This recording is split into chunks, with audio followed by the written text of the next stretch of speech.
Hi, my name is Dan Pontefract, and this is my Leading Remote Teams series where I talk about 10 specific actions I think leaders need to take as their teams move to work from home. This particular episode is conducting team meetings. Now, I have led virtual teams since the year 2002, so I've got about 18 years of experience conducting team meetings across different time zones, different countries, and certainly different cities.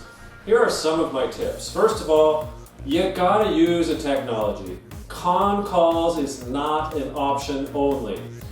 You've gotta pick one. Now, in another episode, I talk about technologies. They can be Zoom, it could be Skype for Business, Google Hangouts, WebEx. I don't care. Just pick one.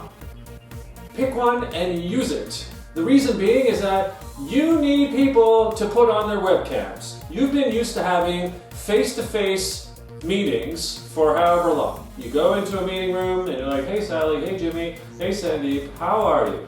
Well, that's not happening anymore. You're gonna miss body language, facial expressions, laughing, smiling, tearing, and you need it. So, pick a technology and then get everyone to use their webcams, presuming they have the technology at home from a webcam, laptop enabled, or a PC or a Mac or what have you. I'm assuming they do, and if not, get them the technology.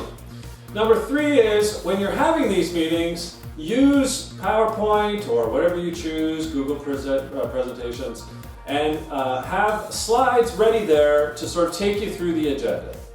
Now, the reason you have the slides there is not to talk to the slides, but to keep everybody honest as to where you are in those particular slides.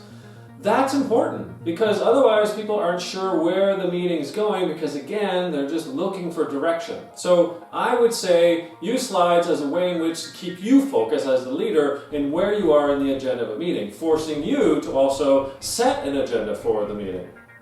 Now in the meeting itself, if you're using the software that I alluded to, use the chat or the Q&A functions that are typically built in. Because sometimes what's going to happen is you're going to have some people who are a little bit afraid or maybe shy to speak up, even if their webcam is on. They're just afraid, whatever. So don't denigrate, don't necessarily say that's a bad idea. Engage the team by using the chat function. That means, sadly, you're going to have to be doing 2 things at once, but you're a leader, you can handle it. And as well, you could ask people to log questions into the Q&A function of the web meeting technology so that at the end of the meeting, when it's say, you've had a 30-minute meeting, you last 10 or 15 minutes for question and answers, there's a list there. And again, you can encourage people to have dialogue and follow up on the question they put into the chat or the question function, but that's what you're doing, okay? That's important. Now, more often than not, what happens is the webcams are on, but they haven't muted their microphones. They haven't muted the phone if you're using that technology still. And invariably, you're going to get lawnmowers, you're going to get maybe the dog barking, you're going to get the home phone if they still have one going off, right? There's just a lot of distractions. So unless it's a point in the meeting in which that you're looking for verbal contact from everybody and verbal expression, get people to put their phones or their computers, their microphones on mute. It's just annoying. So be upfront about that, and it's just kind of what I call a meeting norm. Now, even though they may have some shy people or scared people to speak, I still find it important to call out people. Not like, in a negative or embarrassing way, but just, little tips like, hey, Jennifer, what did you think about that particular client issue? Or, hey, Michael, is this something that you experienced in the past? Again, when you're face-to-face, it's a lot easier, obviously, but when you're virtual, you're going to have to do a better job of engaging with folks into the meetings so that their voice is heard. And then one of the other things I love doing is ending with a story.